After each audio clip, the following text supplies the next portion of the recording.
संस्कार जरूरी हैं। बिना संस्कार के हमारी और आपकी कोई शोभा नहीं है। याद रखियो मेरी माँ, रंग रूप से इंसान की शोभा नहीं होती। इंसान की शोभा तो उसके गुणों से होती है, संस्कारों से होती है। हाँ, सुंदर तो बहुत लोग होते हैं, बहुत सुंदर सुंदर भी लोग मिल जाएंगे आपको, पर सुंदर लोगों में गुण ना हो तो उनकी सुंदरता किस काम की। इसलिए व्यक्ति की कीमत उसके स्वरूप से नहीं है, व्यक्ति की कीमत उसके स्वभाव से है। स्वरूप से कीमत नहीं होती, स्वभाव से कीमत होती है, संस्कारों से और विचारों से कीमत होती है। इसलिए आपका स्वरूप कैसा है मायने नहीं रखता, आप गोरे हैं कि काले हैं।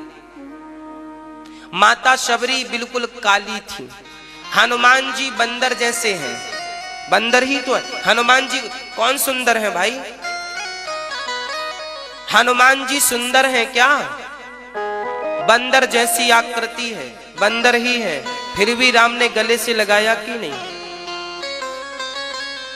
भगवान ये थोड़ी कहते हैं कि तुम हमारे पास सज धज के आया करो।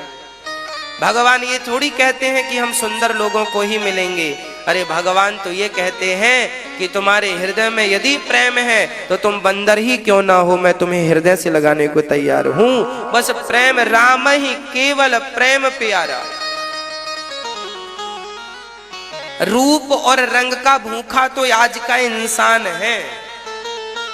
सांसारिक लोग जो होते हैं ना, ये रूप और रंग के भूखे होते हैं।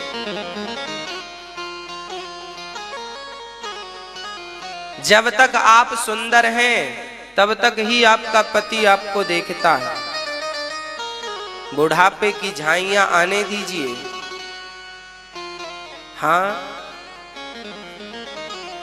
फिर देखिए कौन देखता है आपकी तरफ, है ना। मैंने मुगल राजाओं के बारे में पढ़ा तो मुगल राजाओं ने एक शादी की, जब तक पत्नी सुंदर थी तब तक तो रहे, थोड़ी बुढ़ी हो गई, चमड़ी ढीली हो गई तो दूसरी शादी कर ली, उसके संग रहे, उसकी भी चमड़ी ढीली हुई तो तीसरी रख ली, चौथी रख ली, पांचवी रख ली, छठवीं और सातवीं भी रख ली, आठवीं और नौवीं भी रख ली।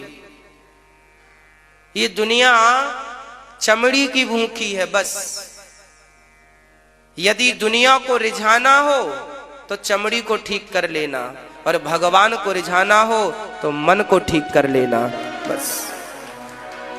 दुनिया तन की चाहत रखती है और भगवान मन की चाहत रखते हैं। निर्मल मन जन सो मोहि पावा, मोहि कपट छल छिद्र ना भावा। अब देखना यह है कि आप किसे रिझाना चाहते हैं।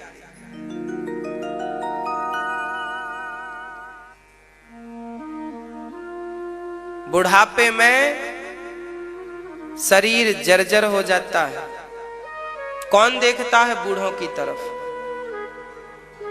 इसलिए कोई तुम्हारी तरफ देखे ना देखे, पर तुम जरूर बिहारी जी की तरफ देखना बस। और याद रखना कि जब तुम बिहारी जी की तरफ देखने लगोगे ना तो सब तुम्हारी तरफ देखने लगेंगे। एक बार देखो तो सही उनकी तरफ। इसलिए बातें जरा गंभीरता से समझिएगा, इन बातों में बड़ी गहराई है। मैं तो केवल सूत्र देता चलता हूं आपको, इनका भी विवेचन करूंगा तो इसी में 3 घंटे निकल जाएंगे। इसलिए समझ लो आप, बस आपकी आंख खुल जाए, बस आपकी समझ में आ जाए बस। संस्कार हमारे यही कहते हैं। सबसे बड़ा संस्कारी कौन? आज लोग यही कहते हैं ना कि मेरा बेटा ध्रुव जैसा हो, प्रहलाद जैसा हो। कोई माँ बाप ये थोड़ी कहते हैं मेरा बेटा रावण जैसा हो। भाई धनवान तो रावण भी था, पर कोई माँ बाप आज तक, जो लोग भगवान को नहीं मानते, वो भी अपने बेटे को रावण जैसा नहीं बनाना चाहते। आप चाहते हो कि आपका बेटा रावण जैसा हो? जबकि रावण में क्या बुराई थी? सोने की लंका थी।